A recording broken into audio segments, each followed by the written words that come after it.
안녕하세요. 김병주입니다.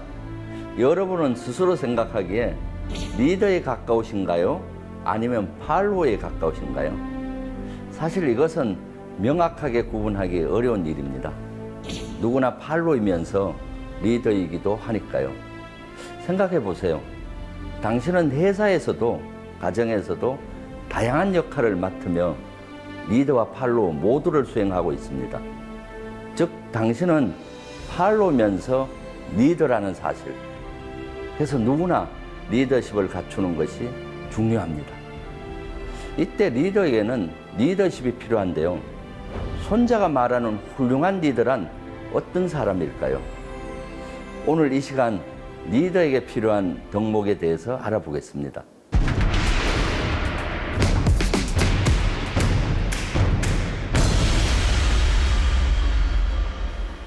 리더십은 시대 흐름에 따라 변해왔습니다. 예전에 농업시대, 산업화 시대까지 리더십은 조종 경기와 같았습니다. 한 리더가 지시를 내립니다. 그럼 모두가 일사불란하게 구령에 맞춰 노를 젓는 겁니다. 리더가 지시를 내리면 팔로우가 지시를 따랐습니다. 리더와 팔로우의 구분이 명확했죠. 하지만 정보화 시대로 오면서 리더십의 양상은 복잡하게 변했습니다. 리더와 팔로우가 역할을 바꾸거나 두 역할을 동시에 하는 경우가 있죠. 어떤 때는 팔로우가 리더 역할을 하기도 합니다. 그래서 오늘날의 리더십은 래프팅과 비슷하다고 합니다. 래프팅을 할 때 어떻죠? 일단 리더의 지시에 따라 움직입니다. 하지만 장애물을 만나면 그 장애물 쪽에 있는 구성원이 리더 역할을 수행하며 물살을 헤쳐나가야 합니다. 이처럼 오늘날에는 자기가 맡은 일에서는 누구나 리더입니다. 누구나 자신이 맡은 일의 과정을 디자인하고 직접 이끌어갈 수 있어야 합니다. 조직의 리더뿐 아니라 모두가 리더십을 잘 알고 실천할 필요가 있는 시대인데요. 저는 어린 시절부터 리더십을 고민해 왔습니다. 리더십에 대한 저의 첫 번째 의문은 이것이었죠. 리더는 태어나는 것일까? 길러지는 것일까? 이런 고민을 하게 된 건 아마 제가 훌륭한 리더가 되고 싶었기 때문일 거예요. 그런데 유명한 인물들의 위인전을 보면요. 마치 어렸을 때부터 리더로 성장할 만한 기질을 갖고 있었던 것처럼 묘사되어 있습니다. 그런데 정말 그런 걸까요? 저의 경우를 말씀드려 보겠습니다. 저는 저처럼 내성적인 기질을 가진 사람도 후천적으로 노력하면 꿈을 이룰 수 있을지 궁금했습니다. 그래서 역대 유명한 리더들의 자료와 문헌을 찾기 시작했습니다. 자료를 면밀히 분석해 보니 위인전에 나오는 내용과는 달리 리더십은 노력에 의해 길러진다는 사실을 알 수 있었습니다. 유명한 명장이나 리더들 중에서 소년기나 청년기에 평범하거나 눈에 띄지 않다가 나중에 두각을 나타내는 경우가 많았습니다. 처음엔 리더의 기질이 별로 없어 보이던 사람도 꾸준하게 교육과 훈련을 받으면 훌륭한 리더로 성장했습니다. 손자는 국가가 강해지려면 훌륭한 리더와 훌륭한 장수들이 많아야 한다고 강조했습니다. 손자는 국력을 배양하려면 5가지가 있어야 한다고 했습니다. 도천지 장법이 그것입니다. 이 중 한 요소인 장이 훌륭하고 유능한 리더를 의미합니다. 그만큼 손자는 리더의 역할을 강조했습니다.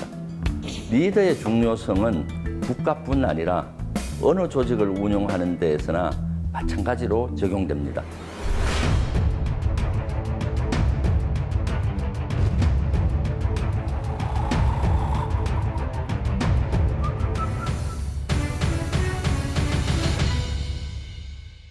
리더가 얼마나 중요한지는 역사를 통해서 잘 알 수 있습니다. 리더가 어떤 결정을 내리느냐에 따라 나라 전체가 번성하기도 하고 허망하게 망하기도 하는 모습을 수없이 봐왔으니까요. 리더십을 이야기하기 위해 13세기 초 몽골 초원으로 가봅시다. 특출나게 뛰어난 리더가 그 시대에 태어났기 때문이죠.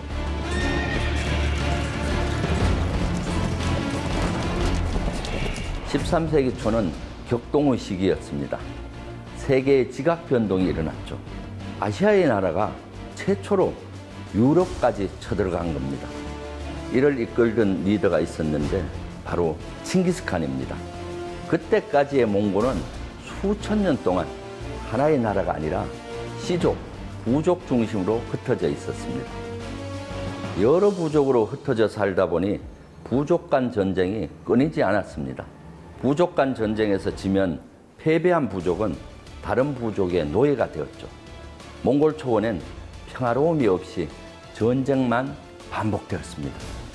사항이 이러하니 몽골 초원에 사는 부족들의 고통은 이만저만이 아니었습니다. 이때 어느 작은 부족 추장의 아들 태무진이 태어나죠. 태무진은 부족장의 아들로 행복한 환경에서 어린 시절을 보냅니다. 그런데 이러한 행복도 오래 지속되지 않았습니다. 태무진이 9살이 되었을 때 부족장이었던 아버지 예수게이가 다른 부족에 암살을 당한 것이죠. 그때부터 태무진은 가정 고초를 겪습니다. 그런데 이 고난을 통해 태무진은 단단한 리더로 성장하게 됩니다. 그리고 추종 세력을 규합해 세력을 넓혀갑니다.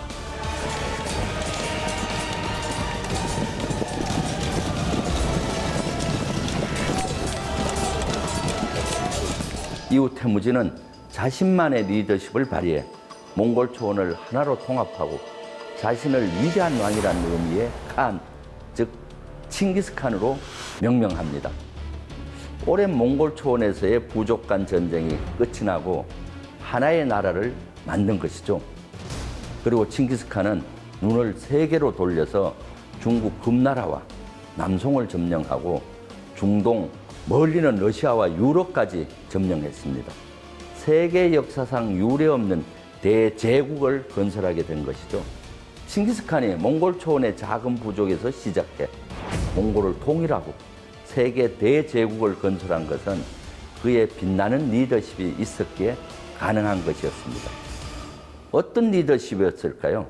손자는 손자병법에서 리더의 중요성을 설파하면서 리더가 갖추어야 할 자질 5가지를 제시합니다. 그 5가지는 지, 신, 인용, 음입니다.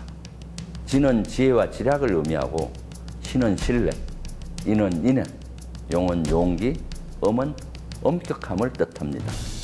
우선 지는 지혜이면서 지략을 의미합니다. 이는 우리가 흔히 아는 지식과는 차이가 있습니다. 지식은 여러 가지로 정의를 내릴 수 있겠지만 인류 문명이 발달하면서 발견된 현상이나 원리를 말합니다. 반면 지혜는 그러한 원리를 우리 삶에 적용하는 능력을 말합니다. 사물의 이치를 깨닫고 사태를 정확하게 처리하는 정신적 능력이죠. 이는 통찰력, 문제 해결 능력이라고도 볼 수 있습니다. 지식은 하나하나 쌓여간다고 표현하고 지혜는 열린다고 표현합니다. 그럼 지식이 많다고 지혜로울까요? 지식이 아무리 많아도 우리 삶에 적용하지 못한다면 무용지물입니다. 지혜로운 사람은 자신이 알고 있는 것들을 우리 삶에 잘 적용하는 사람입니다. 그런데 우리는 그동안 지혜를 추구하기보다 지식을 쌓는 것에 몰입했습니다. 학교에서도 학생들에게 많은 지식을 주입하는 형태를 취했습니다. 학교의 시험은 얼마나 많은 지식을 알고 있는지에 주안을 둔 것입니다. 그러다 보니 지혜의 눈을 뜨기가 어려웠습니다. 그러니 대학에 가서 아무리 많은 공부를 해도 취업을 해서 업무에 투입되면 다시 아무것도 모르는 상태로 돌아가 다시 배워야 했던 경험 누구나 해보았을 것입니다. 지식과 지혜와 관련해 제가 가졌던 오랜 의문이 또 있습니다. 앞서 말한 징기스칸에 대한 의문입니다. 징기스칸은 글을 쓸 줄 몰랐다고 합니다. 심지어는 자기 이름을 쓸 줄도 몰랐죠. 그런데 어떻게 몽골 초원의 부족을 통일시키고 나아가 대제국의 칸이 될 수 있었을까 하는 것이었죠. 지금의 관점으로는 불가사의한 일이었죠. 그런데 그 비결은 지혜와 지략에 있었습니다. 칭기스칸은 그를 몰랐기 때문에 나무 말에 더욱 귀 기울였습니다. 그리고 새롭고 좋은 것이라면 적국의 것이라도 받아들였습니다. 이러한 노력으로 그는 몰라도 대단히 지혜로워졌던 것이죠. 칭기스칸이 행한 리더십을 보면 그가 얼마나 지혜롭고 전략이 뛰어났는지 알 수 있습니다. 칭기스칸은 인재를 파격적으로 등용했는데 능력과 충성도만 있다면 출신과 종교, 계급과 관계없이 등용했습니다. 그가 성공할 수 있었던 이유 중 하나는 칭기스칸 주변에 능력 있고 충성심 강한 훌륭한 부하 장수들이 많았기 때문입니다. 또 칭기스칸은 군대 편성도 획기적으로 계획합니다. 십진법을 기초로 군대를 10명, 100명, 1000명, 10,000명으로 구성하고 점령지의 군인들도 전폭적으로 받아들였습니다. 10명을 전투 단위로 편성하고 그 중에 1명이라도 나고하면 나머지 인원이 반드시 그를 찾아오게 했습니다. 10명 중 1명이라도 탈영하면 나머지 인원을 모두 처벌했습니다. 그러니 절로 단결력이 따라오죠. 또 몽골군이 새로운 적과 만났을 때는 승리 후 그들이 사용한 전술이나 무기를 흡수했습니다. 전투를 하면 할수록 제국이 넓어질수록 칭기스칸 부대는 무기도 다양해졌고 전술도 강해졌습니다. 이처럼 칭기스칸은 좋은 것이 있다면 그것이 새로운 무기든 부하의 조언이든 적극적으로 받아들이고 자신의 것으로 만들려고 애썼습니다. 칭기스칸의 지혜가 세계 초강대국을 이룬 힘의 원동력이었습니다.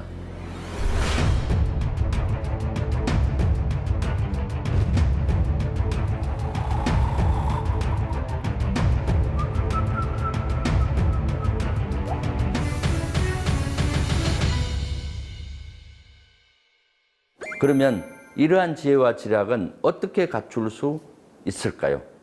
지혜와 지략을 갖추는 방법에는 너무나 많은 방법이 있습니다. 그중 제가 터득한 방법 몇 가지를 말씀드리겠습니다.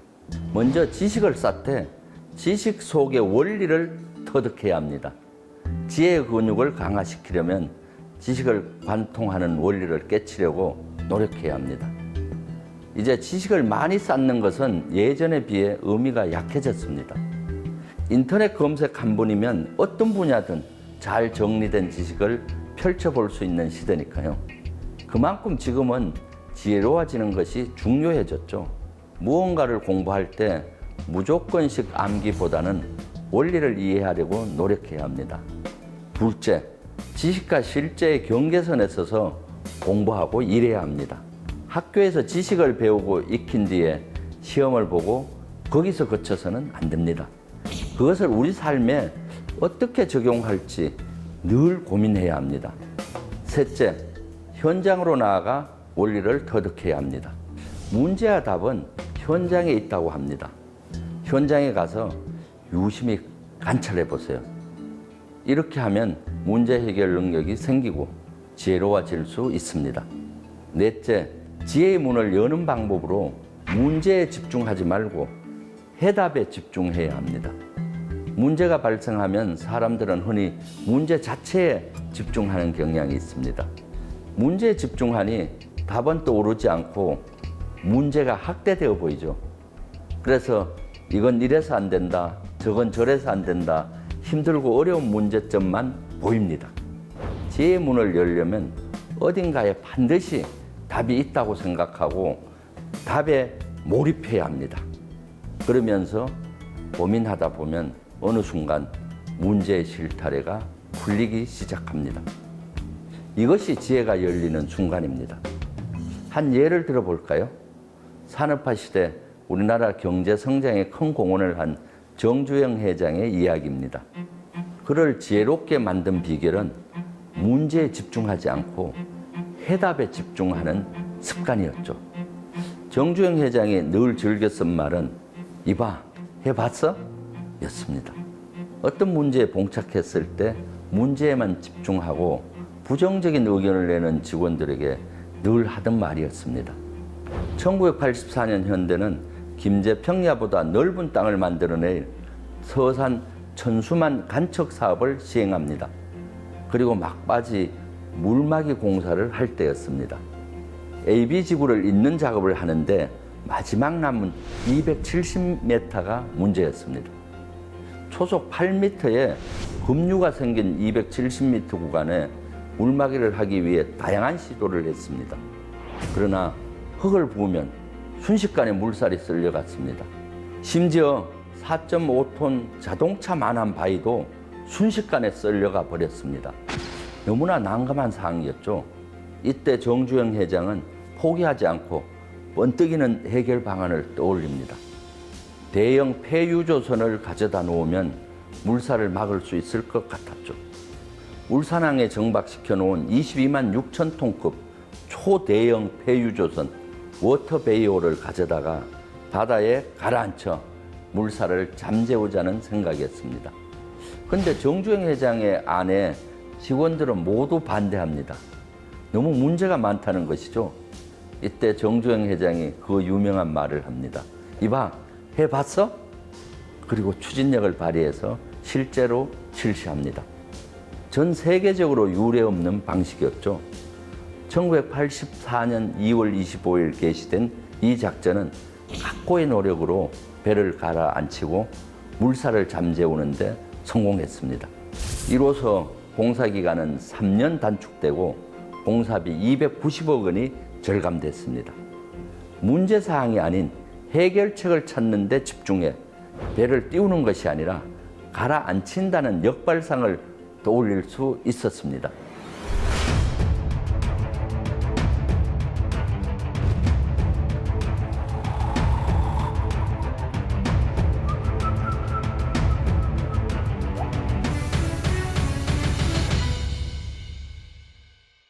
손재가 말한 리더의 자질 두 번째는 즉 신뢰입니다. 신뢰는 사람과 사람이 만나서 처리하는 모든 일에서 대단히 중요한 요소입니다. 신뢰가 형성되면 시간이 절약되고 비용을 절감할 수 있으며 편안해집니다. 신뢰는 사람 사는 곳 어디에서나 필요한 덕목입니다. 환자는 의사가 자신의 병을 치료해 줄 것이라는 강한 신뢰감을 가져야 나을 수 있습니다.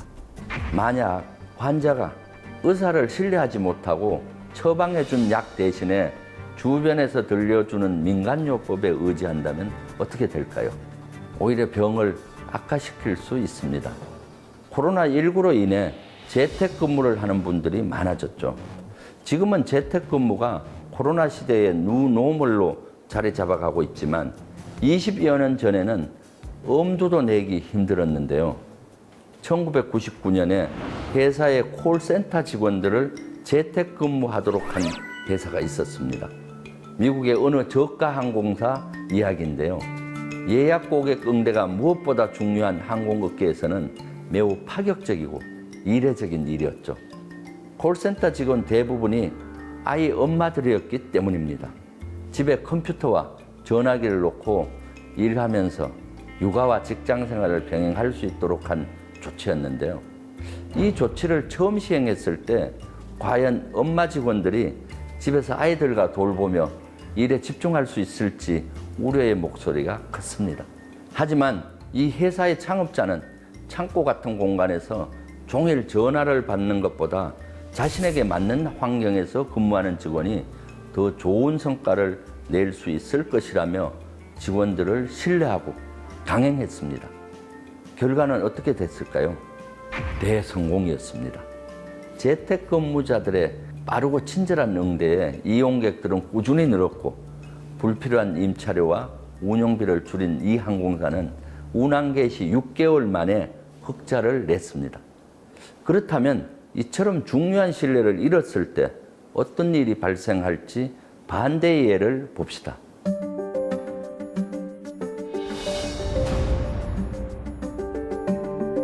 미국에서 9.11 테러가 발생하고 난 이후 항공사와 승객에 대한 신뢰가 깨졌습니다. 승객 중 테러할 수 있는 사람이 있을 수 있다는 생각이었죠. 그래서 어떤 사항이 벌어졌습니까? 이전보다 공항 출입국 심사 기간이 길어져서 공항으로 더 빨리 출발해야 했습니다. 국제선의 경우 항공기 출발 2시간 전에 공항에 도착하면 여유가 있었는데 9.11 테러 직후에는 4시간 전에 도착해야 했죠. 그리고 검색이 강화되었습니다. 검색을 위한 다양한 추가 비용이 발생했죠. 승객들은 입출국이 더욱 불편해졌습니다. 이와 같이 사회적 신뢰가 깨지면 시간과 예산이 더 들고 무엇보다 불편도가 높아집니다. 신뢰는 단 한 번의 실수로 무너질 수 있고 이를 세우는 데는 오랜 시간이 걸리는 소중한 가치입니다. 리더는 조직원으로부터 신뢰를 잃으면 안 됩니다. 그렇다면 신뢰는 어떻게 만들어 가야 할까요? 신뢰받는 리더는 2가지를 갖추어야 합니다. 인품과 능력입니다. 우선 리더는 인품과 인품에서 우러나는 태도가 좋아야 합니다. 품성이 올바르고 공평무사한 태도를 갖춰야 합니다. 정약용의 목민심서에는 이런 말이 나옵니다. 불환빈, 환불균. 백성들의 불평불만은 부족함에 있지 않고 불평등과 불공정함에서 나온다. 좋은 리더는 상을 줄 때나 인사고과 근무성과 평가를 할 때 공정해야 합니다. 학연, 혈연, 지연과 관계없이 인재를 공정하게 적재적소에 배치해야 합니다. 또 능력이 있어야 신뢰가 생깁니다. 리더가 업무 능력이 있어야 조직을 앞에서 끌고 갈 수 있습니다. 생존과 직결되는 전쟁에서는 특히 리더의 능력이 신뢰에 큰 영향을 미칩니다. 전투를 승리로 이끄는 리더는 장병들이 따르기 마련입니다. 조직 효과를 극대화하고 부대를 승리로 이끌기 위해서는 3가지 신뢰가 있어야 합니다. 자기 자신의 능력에 대한 신뢰, 자기가 속한 조직의 능력에 대한 신뢰, 그리고 상관의 능력에 대한 신뢰입니다. 군 부대를 예로 들어보겠습니다. 자기 자신의 능력에 대한 신뢰는 장병 자신이 자신의 능력을 믿는 것입니다. 소총 사격 20발 가운데 5발밖에 못 맞추는 장병이라면 전투 중에 적을 보면 숨기 바쁠 것입니다.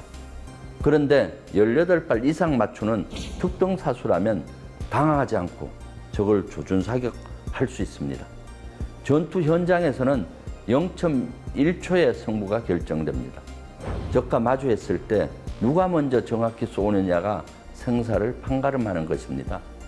적의 결정적인 급소, 머리나 심장을 먼저 쏘지 못하면 그 다음 총알은 나를 향해 날아옵니다. 부대의 전투 능력은 병사들이 가장 잘 파악하고 있습니다. 전투력이 약하면 혹시 누가 먼저 도망가나 서로 눈치 보게 됩니다. 그리고 상관의 능력에 대한 신뢰가 대단히 중요합니다. 능력을 신뢰하기 위해서는 자기 자신의 능력 향상을 게을리해서는 안 됩니다. 그리고 구성원들의 교육 훈련을 아주 강하게 시켜주어야 합니다. 리더가 하급자에게 해줄 수 있는 최고의 복지는 능력을 갖추게 하는 것입니다. 이러한 능력은 전쟁 시에 서로의 목숨을 지켜줍니다. 지금까지 손자가 말한 훌륭한 리더의 조건, 지, 신, 인용음 중 2개의 덕목인 지혜와 신뢰에 대하여 알아보았습니다. 지혜와 신뢰는 개인에게나 조직, 나아가서 한 국가가 제대로 작동하기 위해 반드시 필요한 요소입니다. 여러분은 리더입니까? 팔로입니까? 여러분 주위에는 지혜롭고 신뢰할 만한 리더가 있습니까? 다음 시간에는 손자가 말한 훌륭한 리더의 조건 중 인용음에 대해 알아보겠습니다. 감사합니다.